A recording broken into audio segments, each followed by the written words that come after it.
Welcome to my YouTube channel. ಇನ್ನೂ ಯಾರ್ಯಾರು subscribe ಆಗಿಲ್ಲ ದಯವಿಟ್ಟು ಸಬ್ಸ್ಕ್ರೈಬ್ ಆಗಿ, ಶೇರ್ ಮಾಡಿ, ಕಮೆಂಟ್ ಮಾಡಿ, ಲೈಕ್ ಮಾಡಿ. ವಿಡಿಯೋನ ಸ್ಕಿಪ್ ಮಾಡಿದೆ ದಯವಿಟ್ಟು ಪೂರ್ತಿ ನೋಡಿ. ಯಾರೂ ಸಬ್ಸ್ಕ್ರೈಬ್ ಆಗುತ್ತಿಲ್ಲ, ದಯವಿಟ್ಟು ಸಬ್ಸ್ಕ್ರೈಬ್ ಆಗಿ.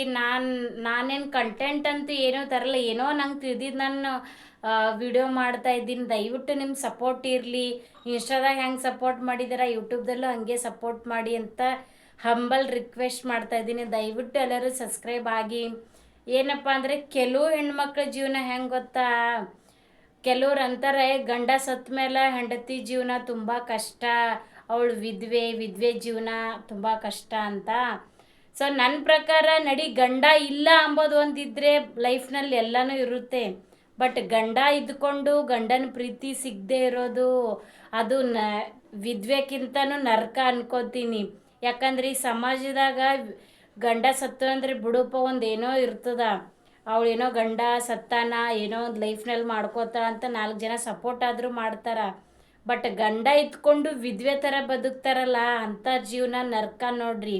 ಸೊ ನಾನು ಪ್ರತಿಯೊಂದು ಗಂಡು ಮಕ್ಳಿಗೆ ಹೇಳ್ತಾ ಇರೋದು, ನಿಮ್ದು ಆದಷ್ಟು ಬೇಗ ನಿಮ್ಮ ಕೈಲೇ ಎಷ್ಟಾಗುತ್ತೋ ಅಷ್ಟು ನಿಮ್ಮ ಹೆಂಡರಿಗೆಲ್ಲ ನಿಜವಾಗ್ಲೂ ತಮ್ಮದೇರ ಈ ನಿಮ್ಮ ಅಕ್ಕ ಹಂಬಲ್ ರಿಕ್ವೆಸ್ಟ್ ಮಾಡ್ಕೋತಾಳ, ನಿಮ್ಮ ಹೆಂಡ್ರಿಗೆ ನೀವು ಪ್ರೀತಿ ಕೊಡಿ, ಅವಳು ಏನಂತಾಳ ಅದಕ್ಕೆಲ್ಲನೂ ನೀವು ಸಪೋರ್ಟ್ ಮಾಡಿ. ನಾನು ಇದು ಹೇಳ್ತಿಲ್ಲ ಅಕ್ಕ ಒಂದ್ಸಲ ಕೆಲವರು ಅಂತಾರೆ ಅಕ್ಕ ಒಂದ್ಸಲ ಹೆಂಡತಿ ನೋಡ್ಬೇಡ, ಎಲ್ಲರೂ ಒಂದೇ ಥರ ಇರಲ್ಲ ತಮ್ಮ. ಒಂದು ವೇಳೆ ಹೆಂಡತಿ ತಪ್ಪಿದ್ರಲ್ಲ ಒಂದ್ಸರಿ ನೀವು ಕ್ಷಮಿಸಿ, ಮುಂದೋಗಿ ಅದಕ್ಕೆ ಜೀವನಕ್ಕೊಂದು ಬೆಲೆ ಇರ್ತದ.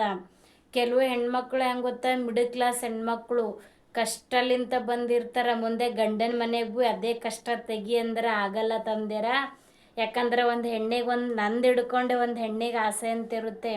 ನನ್ನ ತವ್ರ ಮನೇಲಿ ಏನು ಸಿಕ್ಕಿಲ್ಲಪ್ಪ, ಅದು ನನ್ನ ಗಂಡಲಿಂತ ನಾನು ಪಡ್ಕೋಬೇಕು, ನನ್ನ ಗಂಡನಾದರೂ ನನಗೆ ನೋಡ್ಕೋಲಿ ಅಂತ ಪ್ರತಿಯೊಂದು ಹೆಣ್ಣಿದು ಆಸೆ ಇರ್ತದ.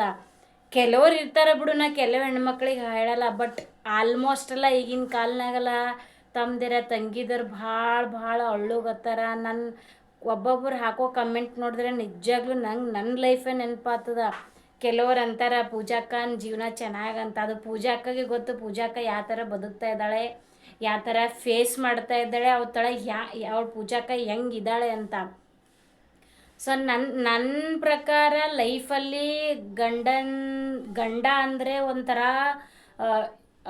ಅದು ಹನುಮಂತ ಹೆಂಗೆ ಬೆಟ್ಟ ಎತ್ತದಂಗೆ ಅನ್ಸೋದ್ರಲ್ಲ, ಹಂಗೆ ನಮ್ಮ ಗಂಡ ನಮ್ಮ ಜೊತೆ ಇದ್ದಾಗ ನಾವು ದೊಡ್ಡ ಬೆಟ್ಟನೇ ಎತ್ತಬೋದು ಒಂದು ಸಣ್ಣ ಪ್ರತಿಯೊಂದು ಹೆಣ್ಬಲ್ಲಿ ಒಂದು ನಂಬಿಕೆ ಇರ್ತದ. ಸೊ ಆ ನಂಬಿಕೆ ನೀವು ದಯವಿಟ್ಟು ಹೇಳ್ತಿದ್ದೀನಿ, ಆ ನಂಬಿಕೆನ ಸುಳ್ಳು ಮಾಡೋಕ್ಕೆ ಹೋಗಬೇಡಿ. ನಿಮ್ಮ ಕೈಲಿ ಆದಷ್ಟು ನೀವು ಹೆಣ್ಣಿಗೆ ಸಪೋರ್ಟ್ ಮಾಡಿ. ಯಾಕಂದರೆ ಮಿಡಲ್ ಕ್ಲಾಸ್ ಹೆಣ್ಮಕ್ಳು ತಮ್ಮದೇರ ನಿಮಗೆ ಹೆಸರು ಹೇಳಿದ್ರು ನಿಮ್ಗೆ ತಪ್ಪು ಅನಿಸುತ್ತೆ. ಅವ್ರ ಆಸೆ ಆಸಕ್ತಿಗಳು ಎಲ್ಲನೂ ನುಚ್ಚು ನೂರು ಮಾಡಿ ನಿಮ್ಮ ಜೊತೆ ಬರ್ತಾರ.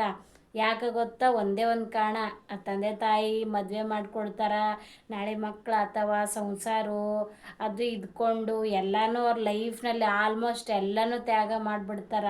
ಅದರಲ್ಲಿ ನೀವು ಬಂದು ಹೊಡೆಯೋದು ಬಡೆಯೋದು, ನೀನು ಸರಿ ಇಲ್ಲ ಅನ್ನೋದು, 2 ದಿನಕ್ಕೊಮ್ಮೆ ಜಗಳ ಆಡೋದು, ಇಲ್ಲ ನೀನು ತವ್ರ ಮನೆಗೆ ಹೋಗು, ನೀನು ಬೇಡ ನಾನು ಮತ್ತೊಬ್ಳಿಗೆ ನಾ ತರ್ತೀನಿ, ಅದು ತಮ್ಮ ನೀನು ಇದ್ದು ಇರ್ಲಾರ್ದಂಗೆ ಅವಳ ಜೀವನದಾಗ ಅವಳು ಮತ್ತೆ ಗಂಡ ಸತ್ತು ವಿಧವೆಕ್ಕಿಂತನೂ ಕನಿಷ್ಠ ಆಗಿ ಬದುಕ್ತಾ ತಮ್ಮದೇರೆ. ಅರ್ಥ ಮಾಡ್ಕೋರಿ. ಯಾಕಂದರೆ ಎಲ್ಲ ಹೆಣ್ಮಕ್ಳು ಒಂದೇ ರೀತಿ ಇರಲ್ಲ. ಕೆಲವು ಹೆಣ್ಮಕ್ಳು ಎಷ್ಟೇ ಕಷ್ಟ ಬಂದರೂ ಫೇಸ್ ಮಾಡೋ ತಾಕತ್ತು ಇಟ್ಕೋತಾರ. ಇನ್ನು ಕೆಲವು ಹೆಣ್ಮಕ್ಳು ಒಂದೊಂದು ಮಾತಿಗೂ ಸತ್ತೋಗೋ ಥರ ನೋವು ಅನುಭವಿಸ್ತಾರ. ಯಾಕಂದರೆ ಎಲ್ಲ ಹೆಣ್ಮಕ್ಳಿಗೂ ಒಂದೇ ರೀತಿ ಫೀಲಿಂಗ್ ಇರಲ್ಲ. ಕೆಲವರು ಸ್ಟ್ರಾಂಗ್ ಇರ್ತಾರೆ, ಕೆಲವರು ವೀಕ್ ಆಗಿರ್ತಾರೆ. ಸೊ ಎಲ್ಲರಿಗೂ ಒಂದೇ ದೃಷ್ಟಿಯಲ್ಲಿ ನೋಡೋಕೆ ಹೋಗ್ಬೇಡ್ರಿ. ಯಾವಳೋ ಒಬ್ಳು ಏನೋ ತಪ್ಪು ಮಾಡೋಳು ಅಂತ ಎಲ್ಲರೂ ಅದೇ ರೀತಿ ಅಂತ ಟ್ರೀಟ್ ಮಾಡೋಕೆ ಹೋಗಬೇಡಿ. ನಿಮ್ಮ ಕೈಲೇ ಅವಳು ಯಾವುದೇ ಒಂದು ಹೆಂಡ್ತಿ ನಂದು ಹಿಡ್ಕೊಂಡೆ ನಿಮಗೇನು ದೊಡ್ಡ ಆಸ್ತಿ ಬಿಡಲ್ಲ, ಏನೂ ಬಿಡಲ್ಲ. ಪ್ರತಿಯೊಂದು ಹೆಂಡ್ತಿ ಆಸೆ ಇರೋದು ಒಂದೇ, ನನ್ನ ಗಂಡ ನನ್ನ ಜೊತೆ ಖುಷಿಯಾಗಿರಬೇಕು, ಚೆನ್ನಾಗಿರಬೇಕು, ನನ್ನ ಅರ್ಥ ಮಾಡ್ಕೋಬೇಕು, ರೆಸ್ಪೆಕ್ಟ್ ಕೊಡಬೇಕು ಅಂತ. ಅದಕ್ಕೆ ಬಿಟ್ಟರೆ ಅವಳು ಜಾಸ್ತಿ ಏನೂ ಬಿಡೋಕೆ ಹೋಗಲ್ಲ, ಅವಳು ಎಕ್ಸ್ಪೆಕ್ಟೇ ಮಾಡಲ್ಲ. ಕೆಲವ್ರು ಇರ್ತಾರೆ ಬಿಡು ತಮ್ಮದೇರ ಆಸ್ತಿಗೋಸ್ಕರ ಎಲ್ಲನೂ ಬಿಟ್ಟು ಹೋಗ್ತಾರೆ, ನಾನು ಅದನ್ನು ಅರ್ಥ ಮಾಡ್ಕೊಂಡಿನಿ. ಬಟ್ ಯಾರು ಲಾಯಲ್ ಆಗಿ ನಿಮ್ಮ ಜೊತೆ ಬದುಕ್ತಾರಲ್ಲ, ನೀವು ಅವ್ರಿಗೆ ಲಾಯಲ್ ಆಗಿ ಇರಬೇಕಂತ ನನ್ನೊಂದು ಸಣ್ಣ ಆಸೆ. ಬಿಕಾಸ್ ಈಗಿನ ಕಾಲನಾಗ ತಮ್ಮ ಸಂಬಂಧಕ್ಕೆ ಬೆಲೆನೇ ಇಲ್ಲ. ಅದು ಗಂಡ ಇರಲಿ, ಹೆಂಡತಿ ಇರಲಿ, ಅಣ್ಣ ತಮ್ಮ ಎನಿ ಒಂದು ರಿಲೇಷನ್ ಇರ್ತದೆ, ಅದಕ್ಕೆ ಈಗಿನ ಕಾಲನಾಗಂತೂ ಬೆಲೆನೇ ಇಲ್ಲ. ಬಟ್ ಆದರೂ ನಿಮ್ಮ ಹೆಂಡ್ತಿಗೆ ನಿಮ್ಗೆ ಎಷ್ಟಾಗುತ್ತೋ ಅಷ್ಟು ಅವಳ ಆಸೆಗೆ ಅವಳ ಕನಸಿಗೆ ನೀವು ಸಪೋರ್ಟ್ ಆಗಿರಿ. ಜೀವನದಾಗ ಏನಾರ ತಮ್ಮದೇರ ಅದ್ದೂರಿಯಾಗಿ ಮದುವೆ ಮಾಡ್ಕೊಂಡು ಬರ್ತೀರಲ್ಲ, ನನಗೆ ನನ್ನ ಹೆಂಡ್ತಿ ಬೇಕು, ಸಂಸಾರ ಬೇಕು ಅಂತ ಅಷ್ಟೇ ಅದ್ದೂರಿಯಾಗಿ. ತಪ್ಪು ಎಲ್ಲರ್ಲಿಂತಾನೆ ಆಗುತ್ತೆ. ಒಂದು ವೇಳೆ ಅವ್ರ ಹತ್ರ ತಪ್ಪಾಯಿತು ಅಂದರೆ ತಿದ್ದಿ ಬುದ್ಧಿ ಹೇಳಿ, ಅವಳಿಗೆ ಯಾವುದೇ ಒಂದು ವೇಳೆ ನಾಳೆ ಒಂದು ಕೆಟ್ಟ ದಾರಿ ಹಿಡಿದಳು ಅಂದರೂ ತಂದೆ ಸ್ಥಾನದಲ್ಲಿ ನಿಂತು ನೀವು ಅವಳಿಗೆ ಎರಡು ಹೊಡಿದಿ ಬಡಿದಿ ನಾನು ಇದ್ದೀನಿ ಎಂಬ ಅವ್ರಿಗೆ ಧೈರ್ಯ ಕೊಟ್ಟಲ್ಲ, ಅವ್ಳು ಫಸ್ಟ್ ಆಫ್ ಆಲ್ ಯಾವ ತಪ್ಪು ಮಾಡೋಕ್ಕೆ ಹೋಗಲ್ಲ.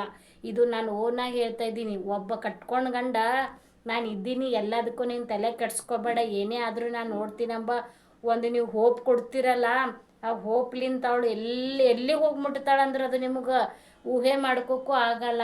ಐ ಥಿಂಕ್ ನಿಮ್ಗೆ ಅರ್ಥ ಆಯಿತು ಅನ್ಕೋತೀನಿ.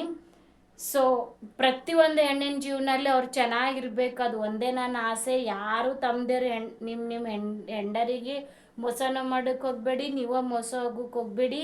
ಯಾಕಂದರೆ ಒಂದು ಹೆಣ್ಣಿನ ಜೀವನ ಕಟ್ಕೊಂಡು ಗಂಡ ಸತ್ತಾಗ ಬದುಕೋ ಜೀವನಕ್ಕಿಂತ ಇದ್ದು ಸಾಯೋ ಥರ ತೋರಿಸ್ತಾನಲ್ಲ ಅವ, ಅದು ಸಾಧ್ಯನೇ ಇಲ್ಲ. ಅದು ಇದ್ದು ಸತ್ತಂಗ ಗಂಡ.